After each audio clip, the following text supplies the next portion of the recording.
Hi guys, this is Marina Shepelsky, the founder of Shepelsky Law Group. We are an American immigration law firm and we help people from all over the world legalize, get green cards, get their U.S. citizenship, become American in every way. Today's show is to basically touch upon family-based ways and just some general ways of getting a green card in the United States. And the process of getting a green card is called adjustment of status, right?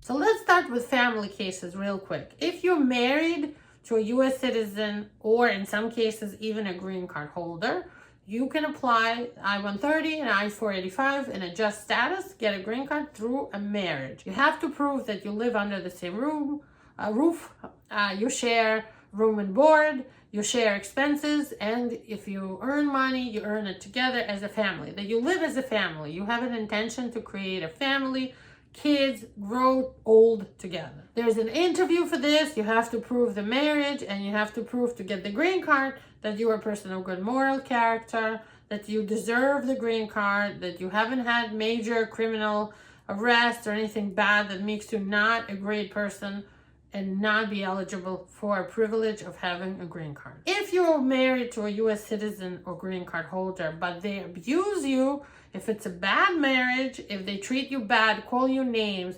financially extort from you, then you can get a green card through VAWA, Violence Against Women Act. That's a law that helps you file a special self-petition, I-360 self-petition under VAWA.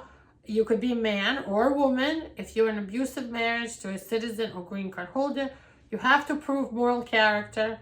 You have to prove this is a real marriage through paperwork, joint documents, 2 name papers. You have to prove abuse, psychologist letter, orders of protection, criminal arrest of the spouse, showing that the spouse was a drug user, an alcoholic, or an addict, anything like that.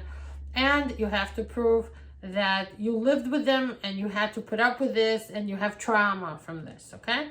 That's the VAWA process. Also, if you're a parent of an abusive U.S. citizen, VAWA can help you as well. The rest of the family petitions for kids, brothers and sisters of U.S. citizens, both married and single, adult kids of U.S. citizens, children of green card holders, those are all called family preference categories. And for a lot of them, you have to wait in line to get a visa, even if you're in the United States. So that means to get a green card in one of those categories, you have to be in status in the United States all the time that you are here. If you violated status, if you worked illegally, you could be ineligible to get one of these green cards or visas, right, in these long categories, and you might need a waiver, or you might not even be eligible for that. So those are much harder to get, they take longer, and sometimes you could be ineligible if you violated your status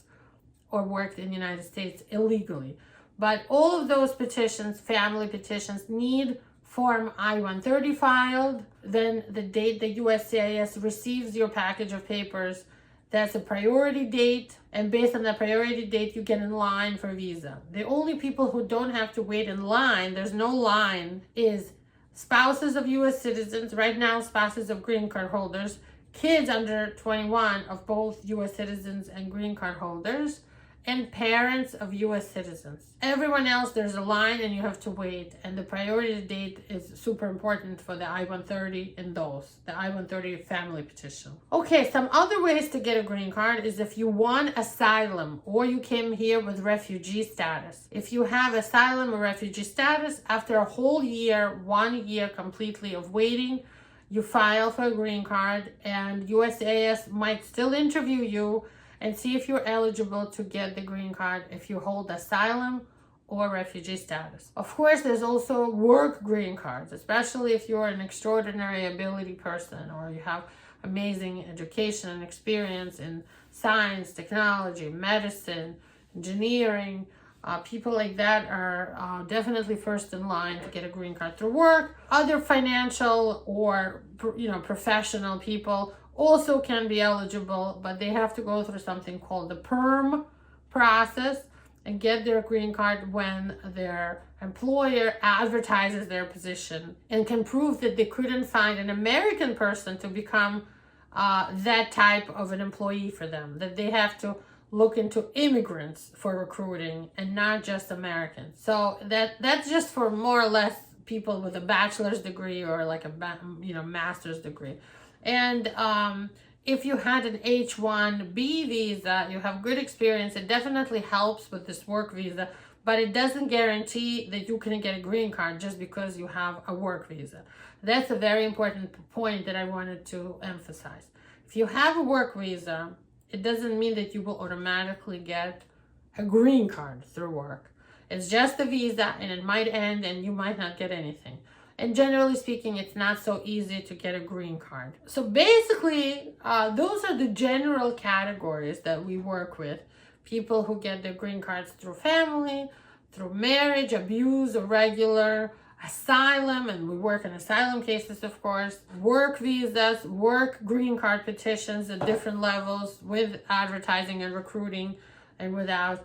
And if you have any of these, you could become a green card holder and then a U.S. citizen. And we'll have other videos you can watch about becoming a citizen and the requirements for that. Please subscribe by hitting the little bell on the bottom and give us a heart if you like this kind of video, if you like this content. Myself and my team work very hard to create these videos for you guys and make them interesting.